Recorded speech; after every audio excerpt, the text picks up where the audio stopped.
Assalamualaikum warahmatullahi wabarakatuh. Bismillah, alhamdulillah, la haula wala quwata illa billah, amma ba'du. Yang terhormat Bapak Dr. Suparjo MA selaku dosen mata kuliah Manajemen Strategik Pendidikan Islam, serta teman-temanku sekalian, Bapak dan Ibu yang berbahagia. Puji syukur kita panjatkan kehadirat Allah SWT, Tuhan Yang Maha Kuasa. Semoga kita senantiasa diberikan kesehatan, dijauhkan dari segala wabah dan penyakit, sehat lahir batin, amin ya robbal alamin. Bapak Ibu yang kami hormati, pada kesempatan kali ini saya akan presentasi tentang tugas mata kuliah saya, yaitu dengan tema pola pengendalian manajemen strategik, yang pada kali ini akan saya sampaikan pada hari ini, hari Selasa tanggal 22 April 2020. Pola pengendalian manajemen strategik adalah satu tema yang terkait dengan tugas kami, bahwa keberadaan sebuah organisasi itu harus dikendalikan oleh orang-orang yang bekerja di dalamnya untuk memastikan bahwa tujuan strategiknya dapat tercapai. Dalam proses pengendaliannya akan memaksa manajemen pada seluruh tingkatan untuk memastikan dan mengontrol bahwa orang-orang yang bekerja di dalamnya mengimplementasikan strategi yang dimaksud dengan efektif dan efisien. Proses pengendalian mengukur kemajuan ke arah tujuan dan memungkinkan manajer mendeteksi penyimpangan dari perencanaan yang tepat pada waktunya untuk mengambil tindakan perbaikan. Sehubungan dengan pengendalian tersebut, dalam makalah saya ini dibahas mengenai pengendalian strategik, di mana dalam pengendalian strategik itu terdapat dua pendekatan. Yang pertama pendekatan tradisional, dan yang kedua pendekatan kontemporer. Dalam pengendalian strategik terdapat implementasi strategik yang secara efektif membutuhkan tiga kunci pengendalian strategik, yaitu budaya, penghargaan, dan batasan. Pendekatan tradisional didasarkan pada pendekatan umpan balik dan memiliki arti suatu strategi, sasaran, dan tujuan organisasi hanya sedikit merubah atau bahkan tidak ada perubahan sama sekali sampai batas waktu yang ditentukan. Pendekatan kontemporer menekankan pada pentingnya evaluasi lingkungan baik internal maupun eksternal yang berkelanjutan untuk melihat apabila terdapat tren atau kejadian penting yang memberikan sinyal terhadap pentingnya melakukan modifikasi strategi, sasaran, dan tujuan organisasi. Terkait dengan implementasi sistem pengendalian strategik, terdapat dua hal penting mengapa banyak yang menganjurkan untuk menekankan pada budaya organisasi dan penghargaan. Pertama, lingkungan semakin kompleks dan tidak dapat ditebak, sehingga menghendaki perusahaan atau organisasi untuk bisa selalu fleksibel dan merespon dengan cepat setiap tantangan yang muncul. Budaya dan penghargaan sangat dibutuhkan untuk bisa menyatukan tujuan individu dengan tujuan organisasi. Kedua, kontrak implisit jangka panjang antara organisasi dan para karyawan kuncinya telah berkurang. Para manajer muda cenderung melihat dirinya sebagai agen bebas dan memandang karir sebagai sejumlah tantangan. Akibatnya sistem pengendalian dan dengan menggunakan penghargaan dan budaya organisasi sangat penting untuk membangun loyalitas organisasi. Untuk mengkoordinasikan kegiatan-kegiatan organisasi dalam mencapai tujuan, organisasi mengembangkan strategi-strategi guna menunjukkan jalan yang dikehendaki manajemen dalam mencapai tujuan. Strategi mencakup pedoman-pedoman tindakan umum, proses memilih dan menetapkan tujuan, serta mengembangkan program-program membutuhkan perencanaan dan pengendalian strategik. Perencanaan strategi merupakan proses sumbang saran informal untuk tiba pada keadaan masa depan yang diinginkan bagi organisasi. Proses perencanaan strategi mencakup pengumpulan informasi tentang ancaman-ancaman terhadap kebijakan dan program yang sedang dijalankan organisasi, serta peluang-peluang yang tersedia di lingkungan organisasi. Proses pengumpulan informasi diikuti dengan analisis mendalam untuk menentukan peluang-peluang bagi organisasi serta cara-cara untuk mengatasi ancaman. Hasil dari proses perencanaan strategi biasanya adalah strategi organisasi. Strategi ini dimaksudkan untuk menuntun perkembangan organisasi dengan menyediakan landasan yang sama bagi setiap orang dalam organisasi untuk menyusun rencana. Strategi organisasi yang teguh dan dapat diandalkan akan membantu menciptakan unjuk kinerja yang efisien di seluruh organisasi. Yang kedua adalah tentang pendekatan pengendalian strategi. Yang pertama adalah pendekatan tradisional. Pendekatan tradisional adalah strategi, sasaran, dan tujuan organisasi yang hanya sedikit berubah atau bahkan tidak ada perubahan sama sekali sampai batas waktu yang ditentukan, yang biasanya 4 bulan atau 1 bulan penuh. Pendekatan tradisional didasarkan pada pendekatan umpan balik. Pendekatan tradisional dalam pengendalian strategik mengikuti tahapan yang berurutan sebagai berikut. Yang pertama, strategi diformalisasikan dan manajemen puncak menetapkan sasaran. Yang kedua, strategi diimplementasikan. Yang ketiga, kinerja diukur berdasarkan sasaran-sasaran yang telah ditetapkan. Sistem pengendalian tradisional seperti itu dinamakan pembelajaran Single Loop oleh Chris dari Harvard University.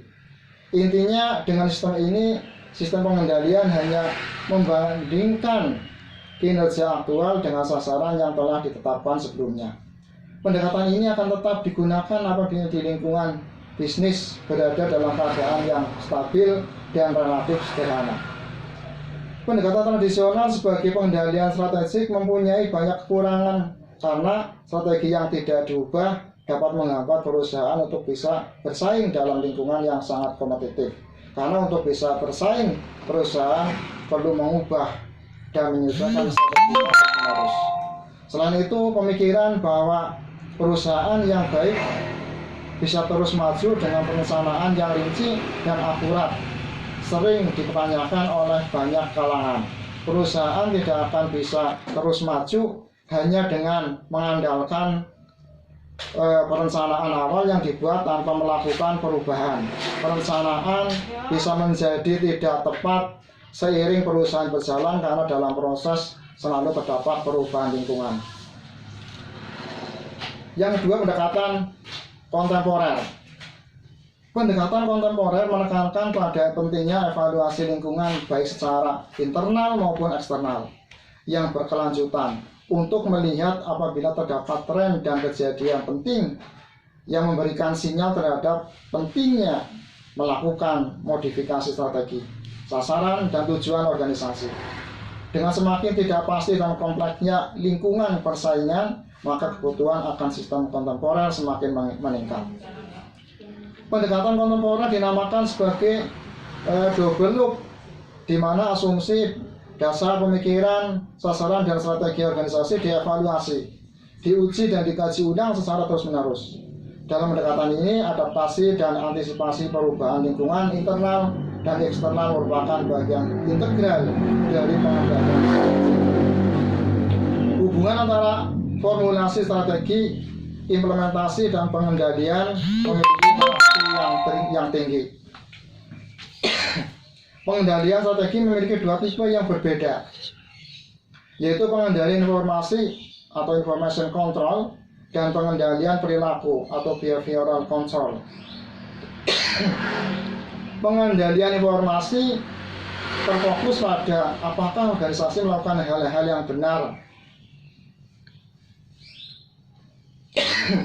Dan pengendali ini berhubungan dengan lingkungan internal dan juga inteks strategik eksternal. Pengendalian informasi menekankan pada asumsi dan landasan pemikiran yang memberikan dasar bagi strategi organisasi.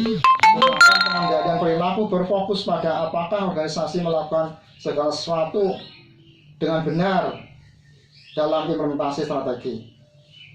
Sistem pengendalian kontemporer harus mempunyai 4 karakter agar efektif.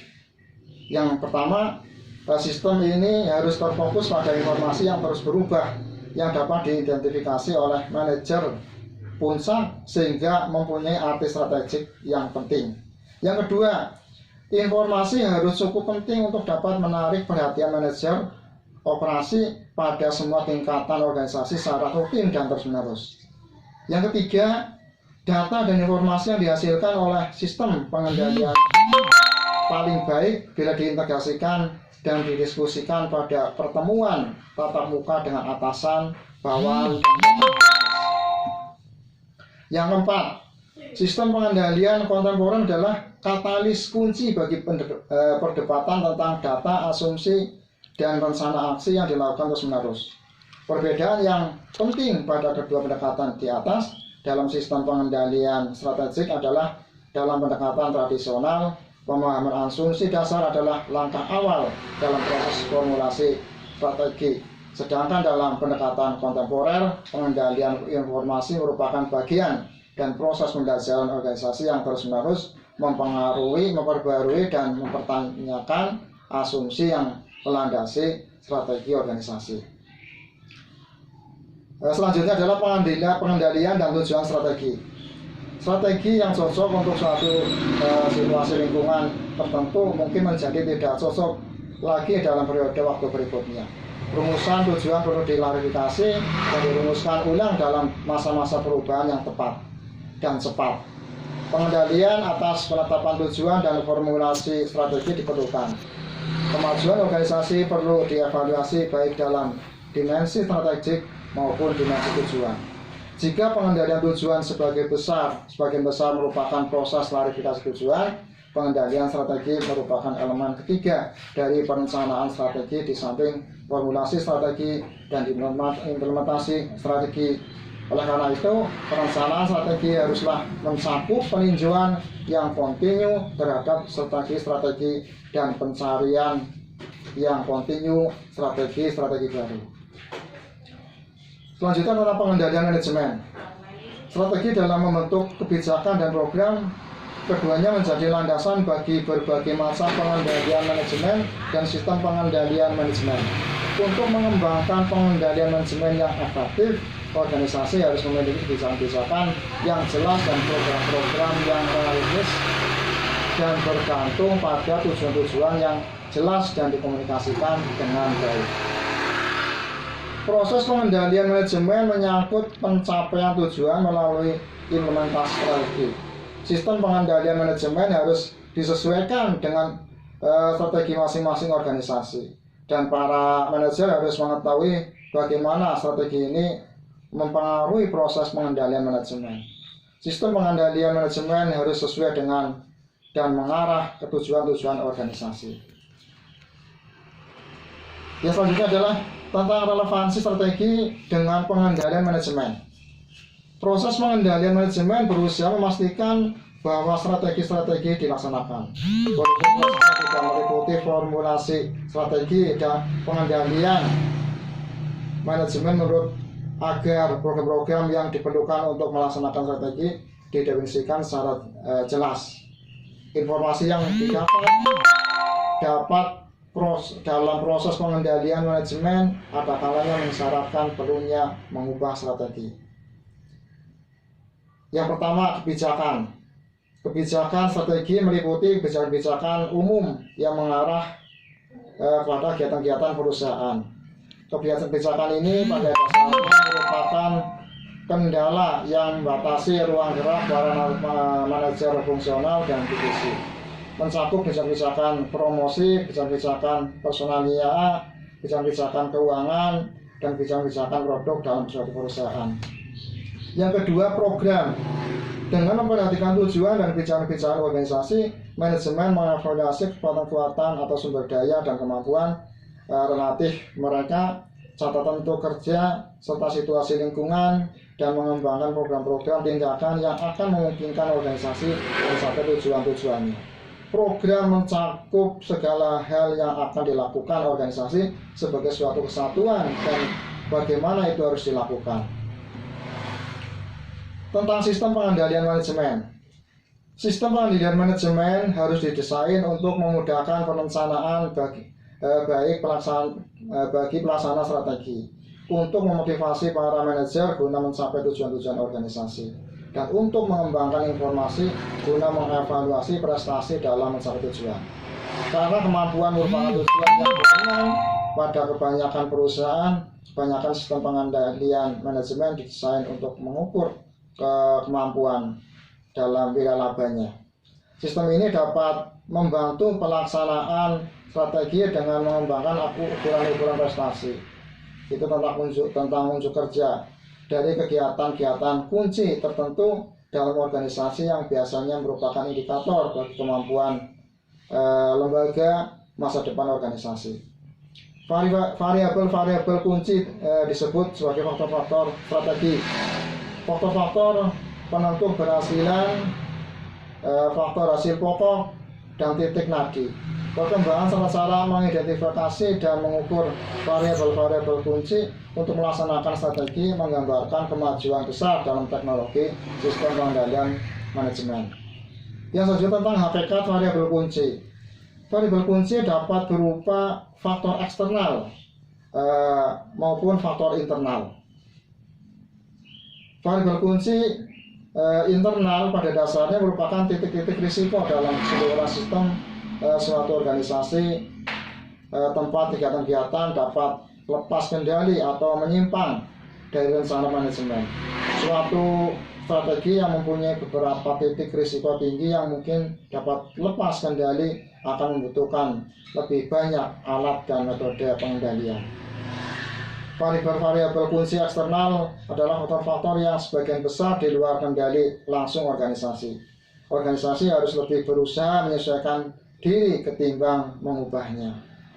Variabel kunci memiliki karakteristik sebagai berikut. 1. Variabel kunci penting dalam menjelaskan keberhasilan atau kegagalan organisasi. Yang kedua, variabel kunci mudah berubah dan dapat cepat berubah, seringkali karena sebab di luar kendali manajer.